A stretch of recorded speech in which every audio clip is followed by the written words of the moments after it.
He was transfigured before their eyes, and his clothes became dazzlingly white.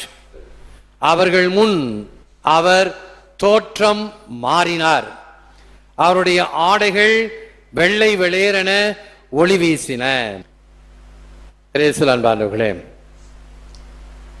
by faith we know his existence, in glory we know his nature.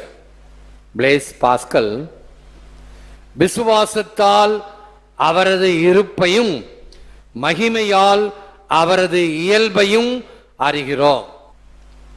கதை, சம்பவம், அனுபவம் இது மட்டும் போதாது, கொஞ்சம் ஆழ்ந்த கருத்தையும் ஏற்றுக்கொள்ள வேண்டும். இதெல்லாம் ஆழ்ந்த கருத்து. அந்த மாதிரி கதையா சம்பவமா நடந்த நிகழ்ச்சியா நல்லா இருக்கு கேட்கறதுக்கு, கொஞ்சம் ஆழ்ந்த கருத்தா நமக்கு சொணக்கமா இருக்குது, புரியல. கொஞ்சம் நாம் நம்முடைய எண்ணத்தை அங்கே செலுத்த வேண்டும் என்று. விசுவாசத்தால் அவரது இருப்பையும் மகிமையால் அவரது இயல்பையும் அறிகிறோம். தமிழில், ஆங்கிலத்தில் by faith we know his existence, in glory we know his nature. இதெல்லாம் சொல்ல முடியாத முத்துக்கள், அருமையான வார்த்தைகள். என்ன அர்த்தம்? கொஞ்சம் விளக்கம் சொன்னா உங்களுக்கு புரியும். இயேசுவினுடைய வாழ்க்கை நமக்கு தெரியும். பிறப்பு, வளர்ந்தாரு, இறந்தாரு, புதுமை எல்லாம் செஞ்சாரு. எது ஒரு 2 முக்கியமான நிகழ்ச்சியாக கருத முடியும்? ஒரு அம்மா கிட்ட கேட்டாங்களாம், உங்க பிள்ளையுடைய வாழ்க்கையில எந்த நிகழ்ச்சி உங்களுக்கு மிகவும் பிடித்தமான நிகழ்ச்சி? பள்ளிக்கூடத்தில் சேர்க்கும் போது அழுதுட்டு போனது, திருப்பி வந்தது, அல்லது எல்லாம் இருக்கும். எந்த நிகழ்ச்சி உங்க மனசுல அப்படி பதிஞ்சு நிக்குது? அப்ப அந்த அம்மா சொல்லிச்சு, ஒரு தடவை என் பையன் எதையோ உடைச்சிட்டான். அப்ப நான் எங்க அடிக்க போறேனோன்னு சொல்லி பயந்துகிட்டு அம்மா நான் உடைச்சிட்டேன், தப்பு செஞ்சிட்டேன், என்னை மன்னிச்சிருமா அப்படின்னு சொல்லி கண்ணீரோடு என்கிட்ட மன்னிப்பு கேட்டான். அந்த நிகழ்ச்சி என்னால மறக்க முடியாது. இப்படி பல நிகழ்ச்சிகள்.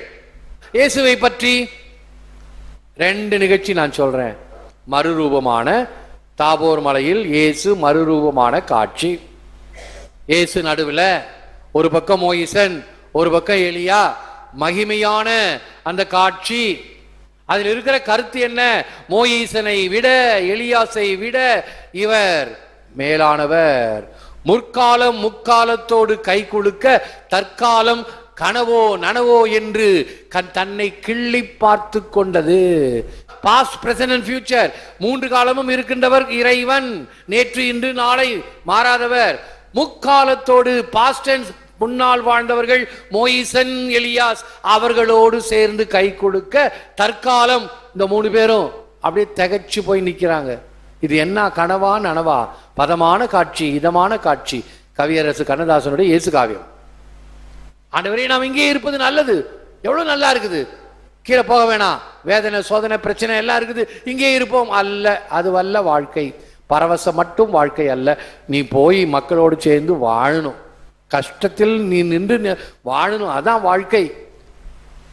ஆகவே இந்த காட்சியை பார்த்து நீ எப்படிப்பட்ட ஆண்டவரை உன் அருகிலே வைத்திருக்கிறாய்? by his presence, by his existence, நம்மோடு இருக்கிறார், நம்மோடு தன்னுடைய பிரசன்னத்தை கொடுத்து கொண்டிருக்கிறார். அந்த வல்லமையான கடவுள். இயேசு ஜெபக்கூடத்துக்கு போவார். அங்க இருக்கக்கூடிய வாசக ஒரு சுருளை, அந்த காலத்துல தோல்ல எழுதி சுத்தி வைப்பாங்க. இந்த மாதிரி புத்தகம்லாம் கிடையாது. ஏசையாவுடைய இதை படிக்கிறாரு. மெசியா வந்தா என்ன நடக்கும்? குருடன் பார்ப்பான், செவிடன் நடப்பான், ஊமையன் பேசுவான், முடவன் சொல்லி விளையாடுவான், ஏழையர்களுக்கு நற்செய்தி அளிக்கப்படுகிறது, தொழுநோயாளர்களுக்கு சுகம் கிடைக்கிறது, இறந்தவர்கள் உயிர்ப்பிப்பார்கள், ஆண்டவர் அருள் தரும் ஆண்டை அறிவிப்பார். இதெல்லாம் மெசியா வந்தா செய்வார். படிச்சாரு ஏசையா நூலிலிருந்து. விளக்கம் சொல்றார், பிரசங்கம் வைக்கிறார். நீங்கள் கேட்ட இந்த மறைநூல் வாக்கு இன்று என்னிலே நிறைவேறுகிறது. அதான் அவர் செய்த பிரசங்கம். அவரை பார்த்து ஆசையோடு பார்த்த கண்கள் அப்படியே அவரை பார்த்து கொண்டு அவருடைய உள்ளம் எல்லாம் உருகிற்று. இது நல்ல உள்ளம். கள்ள உள்ளம் எப்படி தெரியுமா? பெருசா வந்துட்டாரு இவரு, இவரை பத்தி நமக்கு தெரியாதா? தச்சமாவன் தானே இவன், மரியாமாவன் தானே இவன். இவன் என்னோ போய் பீடத்து மேலே ஏறி நின்றுக்கிட்டு என்னோ பேத்துறான், அன்னைக்கு நிறைவேறிச்சான். பேசல நம்ம எவ்வளோ கேட்குறோம், குருக்களை பத்தி, கன்னியரை பத்தி, மற்றவங்களை பத்தி, எல்லாரையும் பத்தி. ஆனா தன்னை பத்தி மட்டும் கிடையாது. நிச்சயமா இயேசு பத்தி இடரல் பட்டார்கள்.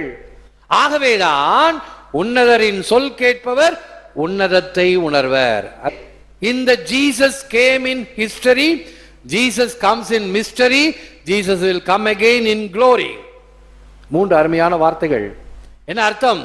இயேசு சரித்திரத்தில் வந்தார், அருட்சாதனத்தில் வருகிறார் அல்லது வந்து கொண்டிருக்கிறார், மகிமையில் வருவார். நிச்சயமாக கிறிஸ்து மரித்தார், கிறிஸ்து உயிர்த்தார், கிறிஸ்து மீண்டும் வருவார். அதை பாடுறோம் இல்லையா? விசுவாசத்தின் மறைபொருள், மீண்டும் வருவார். He will come again. எப்படி வருவார்?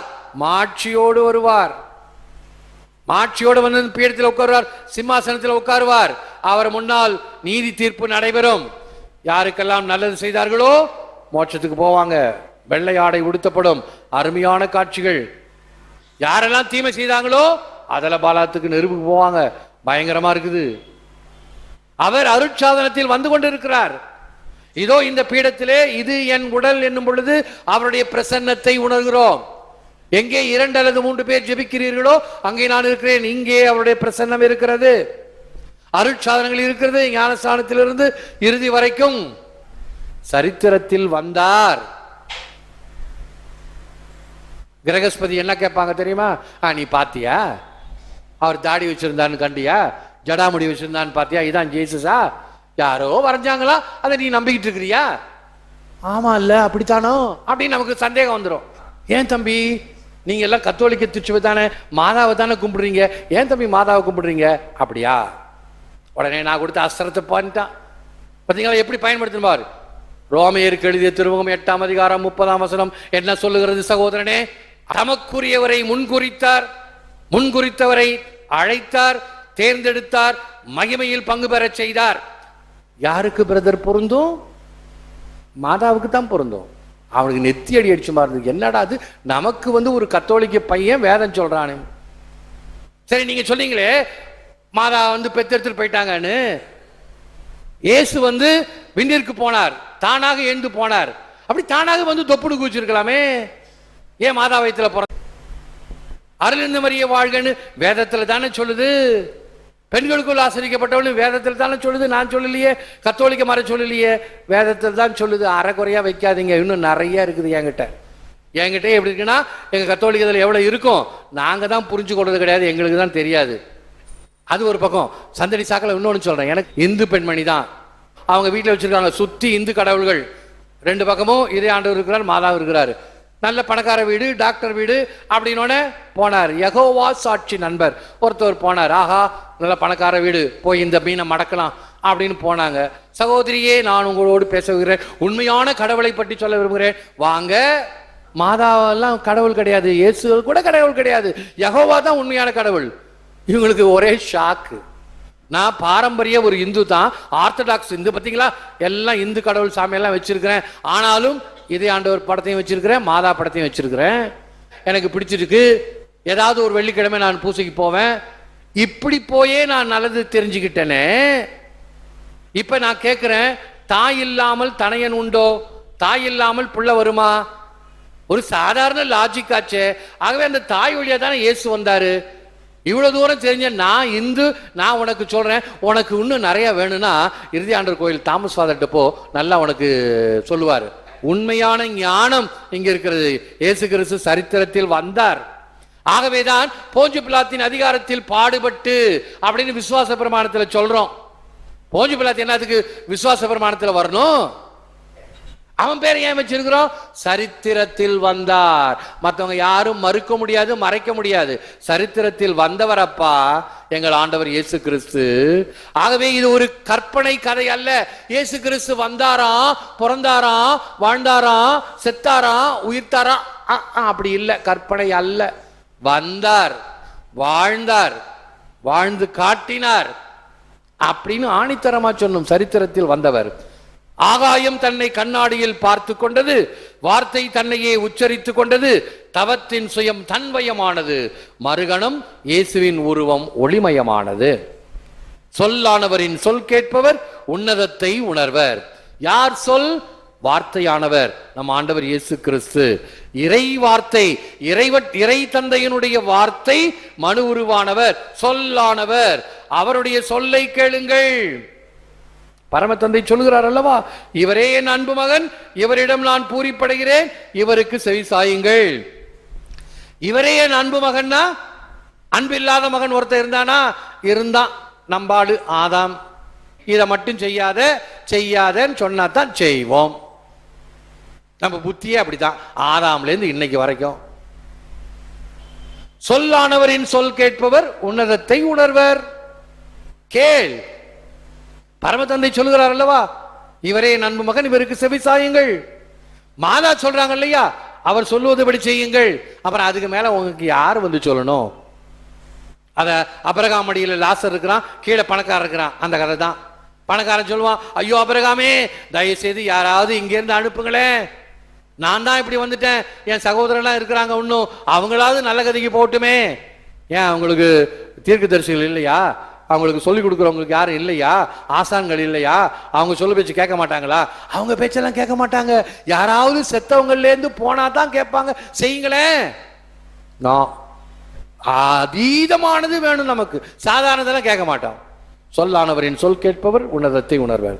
The transfiguration is the prefiguration of the resurrection. மறுரூபம் உயிர்த்தெழுதலின் முன்னோட்டம், அந்த மகிமை. There is no shortcut to glory. He announced the doctrine of the cross. There is no way to be a disciple of Jesus without the cross. மகிமை அடைய குறுக்கு வழி இல்லை. சிலுவையின் சித்தாந்தத்தை அறிவித்தார். சிலுவையின்றி சீடராயிருக்க வழி இல்லை. சிலுவை வழியாகத்தான் கஷ்டப்பட்டாதான் வாழ்வு உண்டு. சுலபமாக குறுக்கு வழியில போக முடியாது. சிலுவையின்றி மகிமை இல்லை, முள்முடியின்றி மகுடம் இல்லை. இயேசு கிறிஸ்து நமக்கு கற்றுத்தந்த சிலுவையின் பாடம் இதுதான்.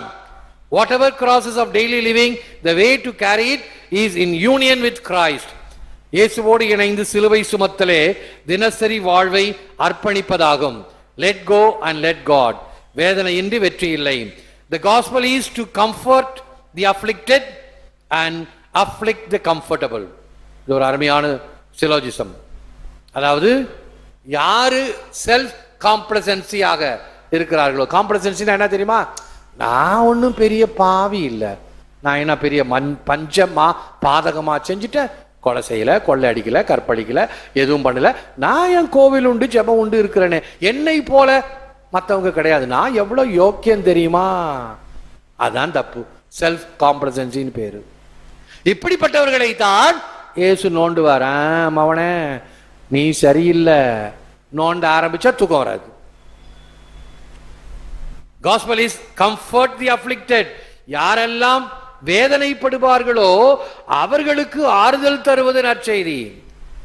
ரொம்ப இப்படி இருக்கிறாங்களே மெத்தனமா, அவங்களுக்கு தொந்தரவு கொடுத்து கொண்டே இருக்கும் நற்செய்தி. தூங்க விடாது. பஞ்சுமத்தை இருக்கலாம், தூக்கம் வராது. ஆனா அதே பாருங்க, கட்டாந்தரையில படுத்திருப்பான், கொரட்டை விட்டு தூங்குவான், நிம்மதியான தூக்கம் அவனுக்கு.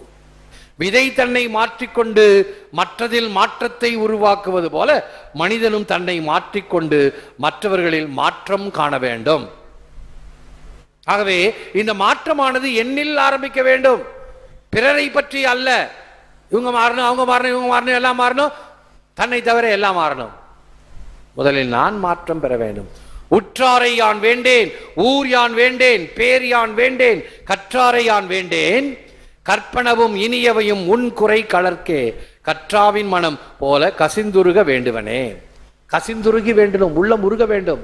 என்னுடைய ஜெபத்தினால் நான் உருகி ஜெபிக்க வேண்டும்.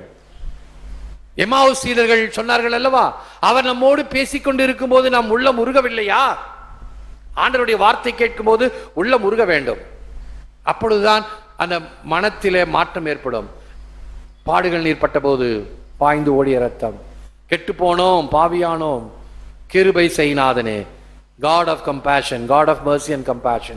ஆங்கிலத்திலும் சரி தமிழிலும் சரி அற்புதமான பாடல்கள் இதெல்லாம் உணர்ந்து பாடுங்கள். உள்ளம் உருக வேண்டும், கசிந்துருக வேண்டுவேன். யானே போய் என் நெஞ்சம் போய் என் அன்பும் போய் வினையேன் அழுதால் உன்னை பெறலாமே. இறைவனை பெற வேண்டுமா? நான் கசிந்துருக வேண்டும். வினை செய்த நான் அதற்காக அழ வேண்டும், பிராயச்சித்தம் செய்ய வேண்டும், பரிகாரம் செய்ய வேண்டும். நிழல்களை பிடிப்பதிலேயே இறைவா எங்கள் வாழ்வின் நீண்ட பெரும் பகுதிக்கு விழலுக்கு இறைத்த நீராகிவிட்டதே. வாழ்வின் உண்மை பொருள் எம் கைக்கு அகப்படாமல் வழுக்கிக் கொண்டே போய்விட்டதே.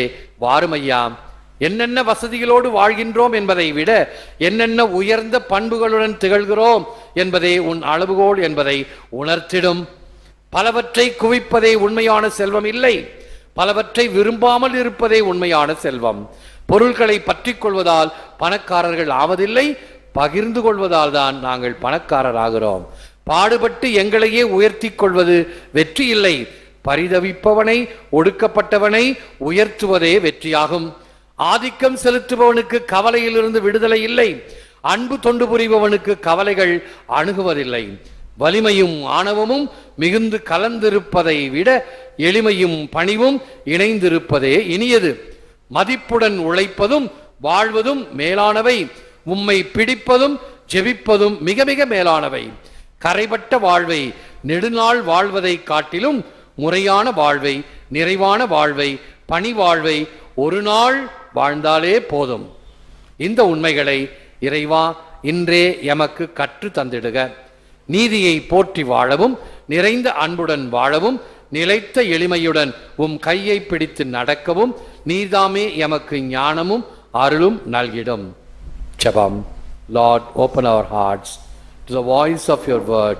Free us from the original sin and the shadows of our vision. உம் வார்த்தையின் ஒளிக்கு ஆண்டவரே எம் இதயங்களை திறந்து எம் பார்வையை மறைக்கும் ஆதி பாவ இருளில் இருந்து பாதுகாத்தருளும். ஏற்று வரமருளும் இறைவா, காக்கும் கரங்களினால். ஆமென், ஆமென்.